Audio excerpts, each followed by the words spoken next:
अन्नदाता कार्यक्रम सुनने वाले सारे बहन भाइयों ने वीरेंद्र भाई की राम राम। किसान भाइयों, आज हम अपने कार्यक्रम की शुरुआत करेंगे एक चर्चा से, जिसमें हम करेंगे चर्चा पशु किसान क्रेडिट कार्ड योजना। यानी कि यह योजना है क्या, किस तरह से किसान भाई इसके साथ जुड़ सके हैं और इससे जुड़कर किसान भाई कैसे ज़्यादा से ज़्यादा फ़ायदा उठा सके हैं। इसके साथ साथ करेंगे मनोरंजन और इसके साथ ही करेंगे खेतीबाड़ी से लगदे और दूसरे समसामयिक विषयों के ऊपर चर्चा। पर इन सबसे पहले आओ करें चर्चा पशु किसान क्रेडिट कार्ड योजना पे।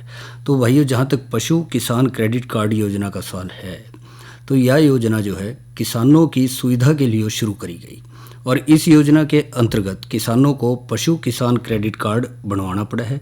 और इस कार्ड के अंतर्गत जो है पशु पालकों को लोन भी दिया जा है। तो ऐसे में जो ग्रामीण क्षेत्र में कृषि के बाद डेयरी बिजनेस को आमदनी का सबसे बड़ा साधन माना जा है, वहीं पिछले कुछ दशकों में डेयरी बिजनेस में बड़ी तेज़ी से बढ़ोतरी भी हुई है। यही वजह है कि केंद्र सरकार और राज्य सरकारें जो है किसानों को पशुपालन से जुड़े बिजनेस को अपनाने के लिए लगातार प्रोत्साहित कर रही हैं। और इसी कड़ी में जो है राज्य सरकार ने पशु किसान क्रेडिट कार्ड योजना की शुरुआत करी है। इस कार्ड का मकसद पशुपालन करने वाले किसानों के बिजनेस को विस्तार में मदद करना है। वहीं इस योजना के अंतर्गत पशुपालकों को जो है बिना किसी गारंटी के 1.60 लाख से लेकर 3 लाख रुपए तक का लोन दिया जाए।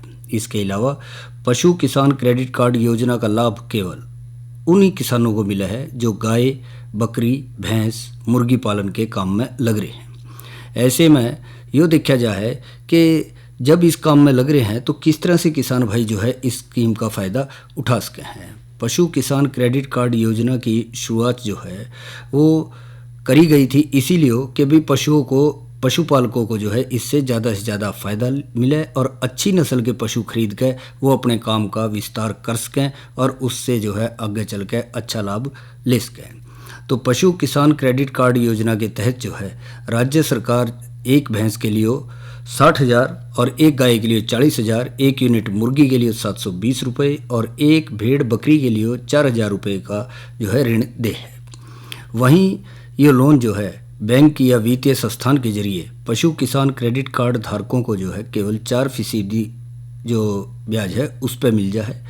और इसके साथ ही पशु किसान क्रेडिट कार्ड योजना के अंतर्गत जो लोन की राशि है वो 6 बराबर किस्तों में मिला है और आमतौर पर बैंक 7% की ब्याज दर पर लोन दे हैं।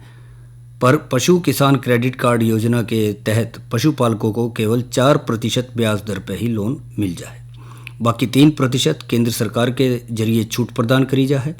वहीं पशु किसान क्रेडिट कार्ड योजना के तहत जो है पशुपालक ज़्यादा से ज़्यादा 3 लाख रुपए तक का लोन ले सके हैं। और पशु किसान क्रेडिट कार्ड के तहत लोन राशि भी जो है वो जिस तरह हमने जिक्र कराया कि 40,000 रुपये तक या 40,783 रुपये तक गाय के लिए और भैंस के लिए भी 60,000 या 60,249 रुपये प्रति भैंस और भेड़ बकरी के लिए भी 4,000 से या 4,063 रुपये प्रति भेड़ बकरी इस तरह से मिला है। और मुर्गी पालन के लिए जो जैसा हमने जिक्र कराया कि 720 रुपये प्रति यूनिट के हिसाब से जो है उनको सहायता राशि मिला है। और बात यह है कि जब यह राशि मिलने लग रही है तो इस पशु क्रेडिट कार्ड योजना के लिए जो है कौन लोग पात्र हैं और ज़रूरी दस्तावेज क्या चाहिए। तो इसमें सबसे ज़्यादा ज़रूरी तो है जो आवेदक है वो हरियाणा राज्य का स्थायी निवासी होना चाहिए, पशुओं का हेल्थ सर्टिफिकेट होना चाहिए, पशु बीमा होना चाहिए, आवेदक का आधार कार्ड, पैन कार्ड और voter ID card, mobile number, passport size की फ़ोटो जो है उनके पास होनी चाहिए। और इसके साथ साथ पशुपालक भाई जो है सबसे पहले आवेदक को जो है अपने नज़दीकी बैंक में जाना होगा। बैंक से एक आवेदन फार्म मिलेगा, फिर फार्म को भर के जमा करना पड़ेगा। KYC के लिए कुछ दस्तावेज जमा करने होंगे जो बैंक आपको बताएगा। और आप बैंक नहीं जा सकते तो किसी CSC केंद्र में जाकर इस फार्म को ऑनलाइन भर सके हैं। फार्म भरने के बाद दस्तावेजों की जांच होगी और जो पशुपालक पात्र हुए तो 30 दिन के अंदर जो है पशु किसान क्रेडिट कार्ड मिल जाएगा। और ऐसे में जब ये कार्ड मिल जाएगा तो उससे किसान भाई जो हैं इससे अपना फ़ायदा उठा सके हैं और जितनी आवश्यकता जो निर्धारित राशि है ऋण की, वो राशि लेकर जो है उससे फ़ायदा किसान भाई ले सके हैं और अपना जो व्यवसाय वो शुरू करना चाह रहे हैं वो व्यवसाय जो है शुरू कर सके हैं, क्योंकि वो तभी होगा जब आपके पास ज़रूरी दस्तावेज पूरे हैं। और जब वो पूरे दस्तावेज जिस बात का ध्यान रखते हुए आप जो है अपना पशु किसान क्रेडिट कार्ड योजना का लाभ लेने के लिए जा रहे हैं वो आपके पास हैं और वो संबंधित या नज़दीकी बैंक के पास आप ले जाएंगे, तो उससे जो है आपका जो उद्देश्य है, जो लाभ आपको चाहिए या जो भी आपकी पात्रता है उसके अनुसार आपको जो है ये ऋण मिलेगा और आप उससे अपना पसंद का जो आप लेना चाह रहे हैं, गाय लेना चाह रहे हैं, भैंस लेना चाह रहे हैं, भेड़ बकरी या फिर मुर्गी पालन के लिए आप जो आगे बढ़ना चाह रहे हैं, तो इस दिशा में आप चलेंगे तो आपको ये ऋण मिलेगा और आप उससे जुड़कर ज़्यादा से ज़्यादा फ़ायदा ले सके हैं। तो भाइयों, या तो करिए हमने चर्चा पशु किसान क्रेडिट कार्ड योजना पे और इब कराएंगे मनोरंजन। तो आओ सुने यो लोकगीत।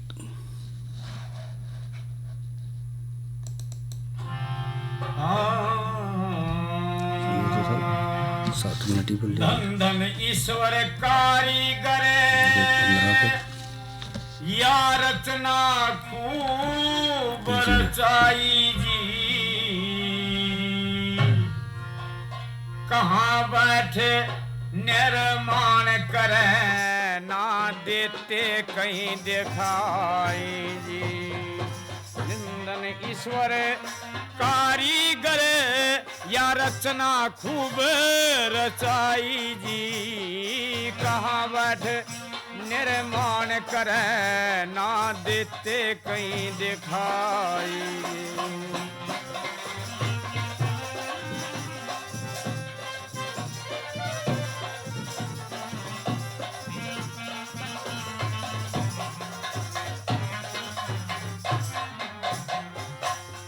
मानव पशु परिंदे पौधे तरवर बिन विधाता जी, बीज फूल फल कई तरह के ये रंग महक बिखराता जी। जड़ी बूटियाँ गुणकारी कुछ व्यर्था नहीं रचाता जी, वैदन बजिया बन के तू ही सुखमय जीवन दाता जी। वैदन बजिया बन के तू ही सुखमय जीवन दाता जी। कर्म भोग सुख दुख पाने की, कर्म भोग सुख दुख पाने की ये चरखी खूब चलाई जी। अन्न जल वस्त्र और सुविधा दुविधा ये ठीक समय भुगताई जी।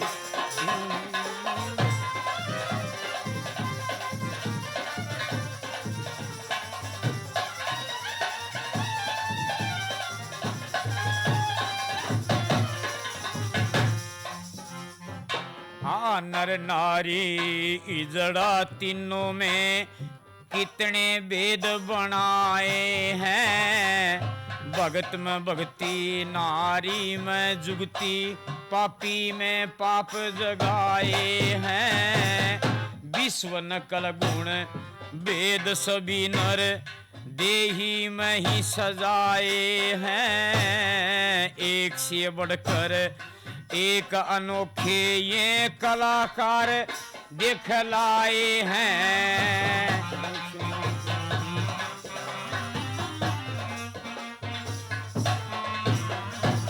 मूर्ति में मुस्कान तेरी, ब्राह्मण में कला सवाई जी। सब कवियों में रचता तू ही अलग अलग कविताई जी। धन धन ईश्वर कारीगर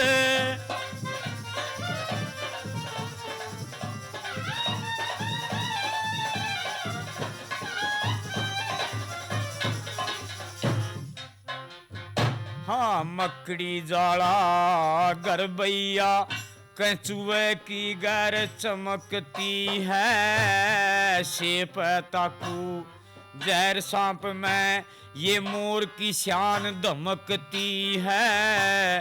गिरी पे झरना जल से बिजली अद्भुत तेरी रचना है। बन घास का दूध थना में पर दूध से मखनी मिलती है। बन घास का दूध थना में नारियल में जल गिरी ठोस गन्ने में रस सुखदाई जी। तिल सरसों में तेल आंब नींबू में भरी खटाई जी। धन धन ईश्वर कारीगर ये रचना खूब रचाई जी।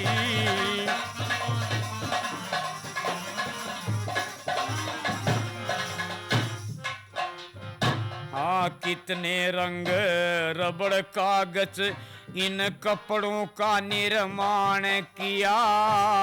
मधु सुधा विष बारूद अग्नि सुख दुख का सम्मान किया। टेलीविजन फोन रेल एक रॉकेट वायुयान किया। इस कंप्यूटर की कला मशीनों का साधन भगवान किया। कंप्यूटर की कला मशीनों का साधन भगवान किया। हाथ जोड़ प्रणाम ये स्वामी बार में बार बधाई जी। सारे गुण तो कैसे करूं पर कुछ तो करूं बड़ाई जी। धन धन ईश्वर कारीगर ये रचना खूब रचाई जी।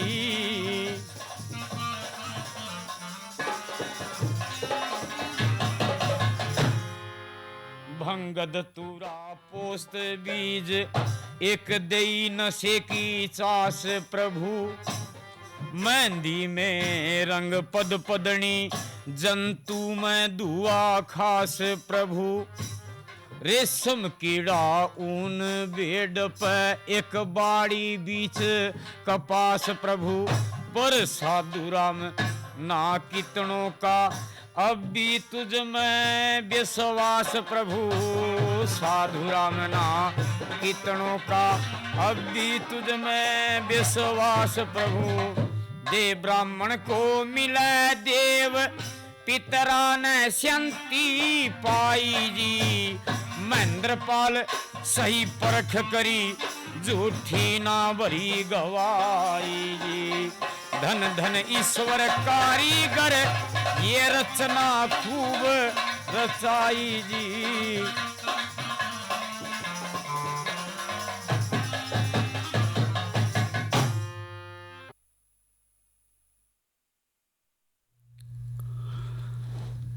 धन धन ईश्वर कारीगर, ये तो सुना है लोकगीत रामदत्त की आवाज़ में। और भाइयों अब करेंगे चर्चा मौसम की जानकारी पे। तो जहाँ तक आज के मौसम का सवाल है तो आज अधिकतम तापमान रहा 36 डिग्री सेल्सियस और न्यूनतम रहा 25 डिग्री सेल्सियस और हवा की गति रही 11.7 किलोमीटर प्रति घंटे की रफ्तार से हवाएं चली। कल अधिकतम तापमान जो है 34 डिग्री सेल्सियस और न्यूनतम 25 डिग्री सेल्सियस रहने की संभावना है। और जहाँ तक कल के कृषि कार्यक्रम का सवाल है तो कल चर्चा का विषय रहेगा फार्म्स यानी फार्म मशीनरी सॉल्यूशन ऐप क्या है, इस विषय पे। आज की नसीहत के तहत चर्चा का विषय रहेगा ज्वार फसल में कीट प्रबंध। और भाइयों अब करेंगे चर्चा प्राकृतिक खेती के अंतर्गत संजीवक खाद बनाने की विधि और उपयोग। तो ये प्राकृतिक खेती जैसा आप जाने हैं कि एक ऐसा खेती की विधि जो कि प्राचीन काल से हमारे पूर्वज करते आए और समय के साथ साथ उसमें परिवर्तन भी होया और आधुनिकता की दौड़ में जब जुड़े तो उसमें उत्पादन बढ़ाने के लिए जो है इससे थोड़ा पीछे हटे और दूसरा जो रासायनिक खाद्यों का इस्तेमाल था वो ज़्यादा होने लग गया और उसके भी जो थोड़े से कुप्रभाव दिखने लगे तो दोबारा फिर घूम कर प्राकृतिक खेती की तरफ आने लगे।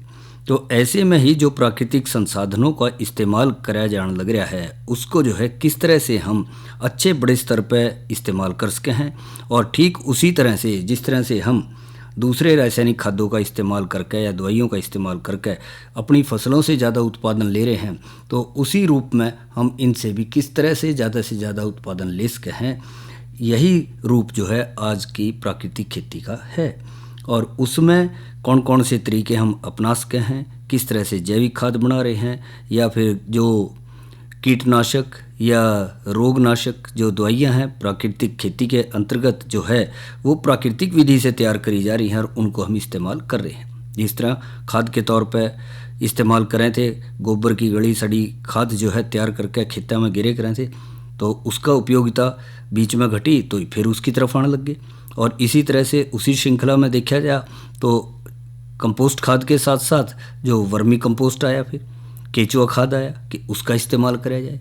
इसी तरह से फिर आया, उसके साथ साथ देखा गया कि हरी खाद का इस्तेमाल करा जाए, जिसके अंदर जो दलहनी फसलें हैं वो लगानी ज़्यादा से ज़्यादा शुरू करें, जिससे कि दाल को तो है दाने के रूप में इस्तेमाल करें फलियों को, और जो उसके हरा अंश है पौधे का उसको खेत में दबा दें और उसको खाद के रूप में इस्तेमाल करें। या फिर ढैंचा जैसे पौधे जो हैं उनको जो है खरी खाद के तौर पर इस्तेमाल करा जा। तो इस तरह से प्राकृतिक खेती के रूप बढ़ते जा रहे हैं और उसका इस्तेमाल करते जा रहे हैं। तो ऐसे में ही यो देखा जा है कि जो खाद आ जाए, जिस तरह घन जीवामृत है वो भी एक तरह का जैविक खाद है, और यो जो है जीवामृत आधारित और उपचारित जैविक खाद माना जा है, जो खाद को ज़मीन में या फसल में आसानी से इस्तेमाल कर सके हैं।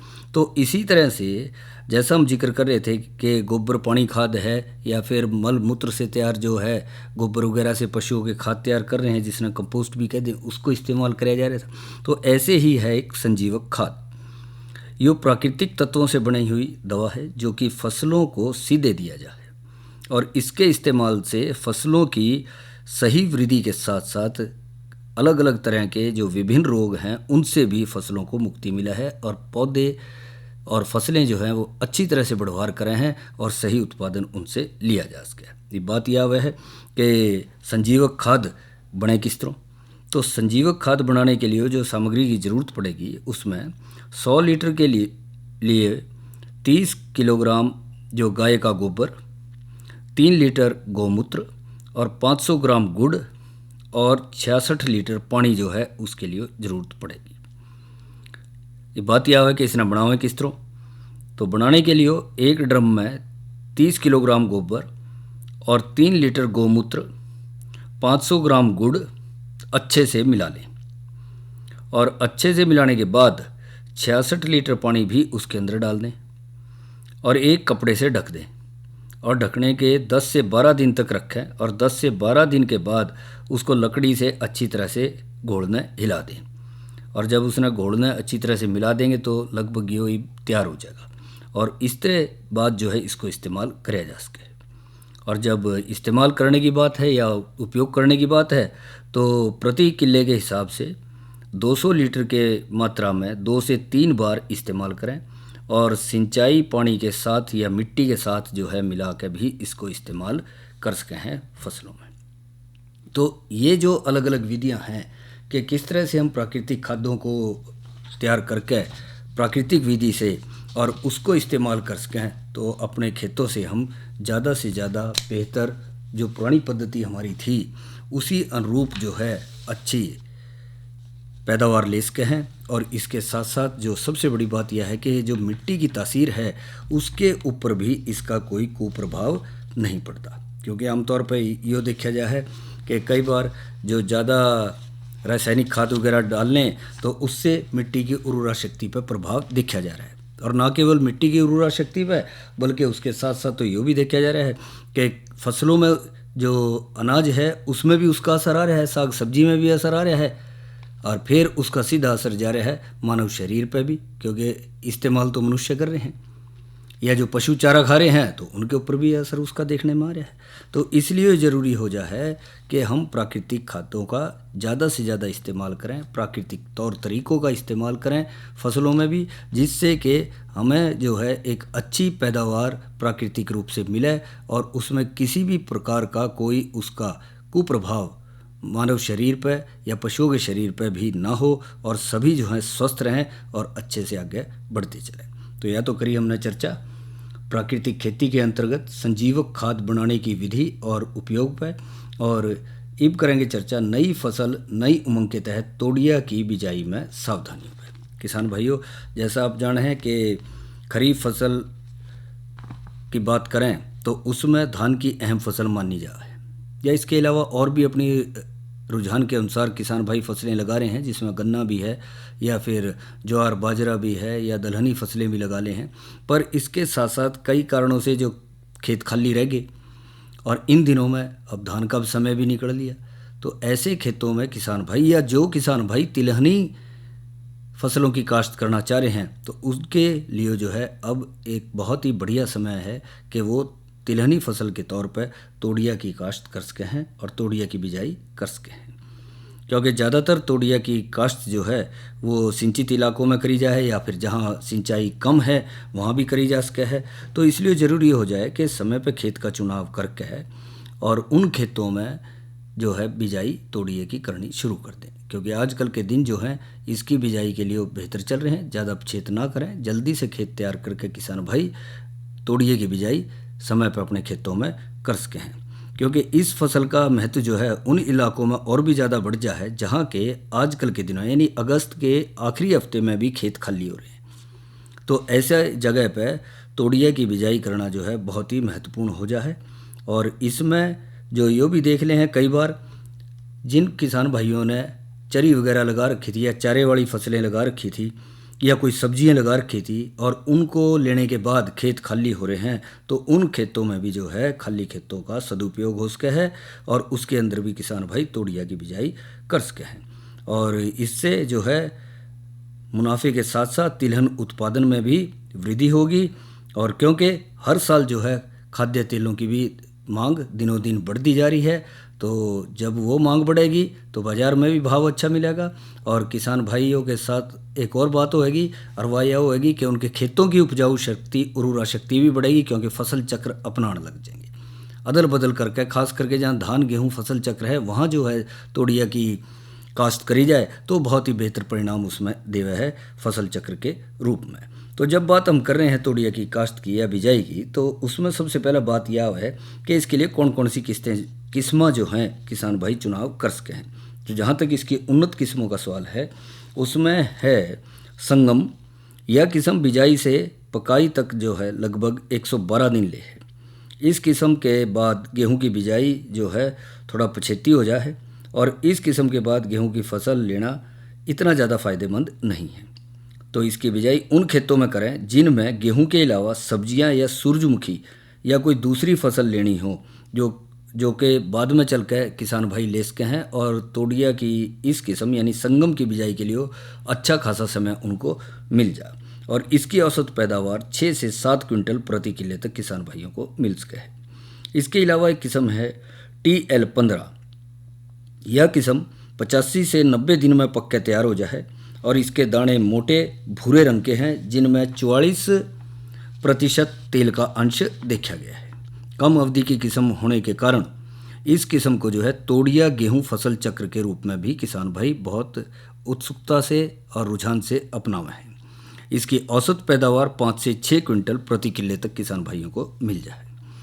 इसी तरह एक और किस्म है TH68।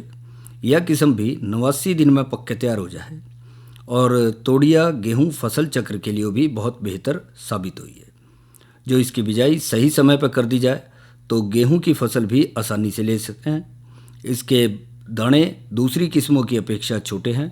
पौधों की ऊंचाई भी जो है दरमियानी है, यानी लगभग 107 सेंटीमीटर तक है, और फलियां बढ़ने के बाद कुछ फलियां नीचे की तरफ झुक जाएं। यह इसकी पहचान है। इसकी भी औसत पैदावार 6 क्विंटल प्रति किले तक जो है किसान भाई इससे ले सके हैं। तो यह तो बात करी हमने इसकी उन्नत किस्म की, और ये बात है कि इसके लिए कैसी मिट्टी या खेत जो है जो चुनाव करना है वो कैसा हो। तो तोड़िया की काश्त हल्की से भारी दोमट मिट्टी में आसानी से करी जा सके है, जो खेत तैयार करने के दौरान भुरभुरी हो जाए मिट्टी ऐसी हो। तोड़िया का बीज बहुत छोटे आकार का हुआ है, जिसके जमाव के लिए खेत को अच्छी तरह तैयार करना बहुत ज़्यादा ज़रूरी है। समुचित व्यवस्था वाले क्षेत्रों में पहली जुताई मिट्टी पलटने वाले हल से करके 2 से 3 बार हैरो या कल्टीवेटर या रोटावेटर से जुताई करनी चाहिए, और मिट्टी को जो है भुरभुरी बनाने के लिए नमी को बनाए रखने के लिए स्वागा भी उस पर ज़रूर साथ साथ लगा लें। एक बात का ध्यान रखें, जो खेत थोड़े डकरेलेपन पे हो या चिकन मिट्टी के खेत दिखाई दे रहे हैं तो वहाँ जो है 1-2 जुताई किसान भाइयों को थोड़ा ज़्यादा करनी पड़े है, क्योंकि उसमें डली रहने की संभावना ज़्यादा हो जाए। तो ऐसा करें कि खेत जो है अच्छे से बारीक हो जा और पहली फसल के कोई अवशेष खेत के अंदर हैं वो भी खेत में अच्छी तरह से मिल जा। जब खेत अच्छी तरह से तैयार हो तभी जो है तोड़िया की बिजाई करें। जैसा हमने अभी जिक्र कराया कि तोड़िया का बीज बारीक है और वो अच्छी तरह से जब मिट्टी के नीचे आ जाए तो जमाव भी उसमें बेहतर होगा और उस खेत के अंदर पर्याप्त नमी भी होना जरूरी है, जिससे कि 100% बीज का जमाव हो। और इसके साथ साथ तोड़िए की ज़्यादातर काश्त जैसा हमने जिक्र कराया था कि सिंचित इलाकों में करे हैं और जिसके लिए 1.25 किलोग्राम बीज प्रति किले तक पर्याप्त रहेगा। तोड़िया के बाद ली जाने वाली फसलों को ध्यान में रख के जो है तोड़िया की बिजाई आजकल के दिनों में या अगस्त के आखिरी सप्ताह से लेकर सितंबर के पहले हफ्ते तक जो है ज़रूर पूरी कर लें। और ख़ासकर गेहूं की फसल लेने के लिए किसान भाई ज़्यादा पछेत ना करें और समय पे जो है इसकी बिजाई ज़रूर पूरी कर लें। और जो तोड़िया के बाद गेहूं नहीं लेनी है तो बिजाई जो है 15 सितंबर तक भी कर सके हैं, यानी अगले महीने के पहले पखवाड़े में सारे में जो है तोड़िए की बिजाई करी जा सके। जहाँ तक तोड़िए की बिजाई के तरीके की बात है तो तोड़िए की बिजाई जो है लाइनों में करें। बिजाई करने के दौरान लाइनों का फासला 30 सेंटीमीटर रखें और बीज को 4 से 5 सेंटीमीटर की गहराई पर बोएं।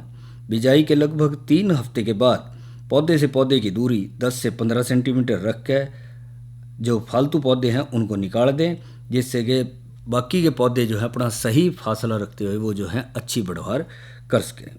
जहाँ तक खाद की मात्रा का सवाल है तो तोड़िया की लियो 24 किलोग्राम शुद्ध नाइट्रोजन, 8 किलोग्राम शुद्ध फास्फोरस और 10 किलोग्राम जिंक सल्फेट प्रति किले के हिसाब से इस्तेमाल करें। सिंचित इलाकों में आधी नाइट्रोजन, पूरी फास्फोरस और जिंक बिजाई के दौरान और आधी नाइट्रोजन पहले पानी के साथ जो है दे दें। तोड़िया तेल वाली फसल है जिसके गंधक की ज़रूरत पड़े है, तो गंधक की ज़रूरत पूरी करने के लिए फास्फोरस की खाद सिंगल सुपर फास्फेट के जरिए डालनी चाहिए, क्योंकि इस खाद में 12% गंधक है। और फास्फोरस डीएपी के रूप में डालनी हो तो 100 किलोग्राम जिप्सम प्रति किले के हिसाब से आखिरी जुताई या उससे पहली जुताई के दौरान जो है खेत में एक सार बखेर दें। और इस तरह से जब इस्तेमाल कर रहे हैं खादों का तो उसके साथ साथ बीज को 1 पैकेट एस्टोबैक्टर यानी जीवाणु खाद के टीके से भी उपचारित करके बोएंगे तो पैदावार में बढ़ोतरी होगी। इसके साथ साथ जैसा आप जाने हैं कि फसलों में मौसमी खरपतवार साथ साथ फसलों के बढ़वार करें, तो बिजाई के लगभग 3 हफ्ते के बाद एक गुड़ाई जरूर करें और हल्की गुड़ाई करते रहें, क्योंकि यो भी देखा जाए आगे आगे जैसे जैसे तोड़ी की फसल बढ़वार करेगी और उसके साथ साथ जो है फिर उसमें कहीं कहीं जो है मंडूसी भी जामने लग जाएगी। तो इसमें मंडूसी को फूल आने से पहले ही नियंत्रित कर लें, क्योंकि कई बार यो देखा जाए कि खाद का असर होने से मंडूसी जो है तेज़ी से बढ़वार करे है और तोड़िए की फसल को नीचे न दबा ले। तो फूल आने से पहले जो है मंडूसी को भी रोकें, उसका नियंत्रण जरूर करें निराई गुड़ाई के जरिए। और इस तरह से जो समय पर निराई गुड़ाई करेंगे तो जाहिर है किसान भाई एक अच्छी पैदावार जो है अपने खेतों से तोड़िया की ले सकेंगे। तो भाइयों या तो करिए हमने चर्चा नई फसल नई उमंग के तहत तोड़िया की बिजाई में सावधानियों पर। इसके साथ साथ किसान भाई किसान कॉल सेंटर के नंबर 1551 पर फ़ोन करके अपनी समस्याएं और सुझाव साझा कर सकें। और इसी के साथ हमारे आज के किसान वाणी कार्यक्रम का समय समाप्त होया। तो वीरेंद्र भाई ने इजाज़त दो। अच्छा भाइयों, राम राम।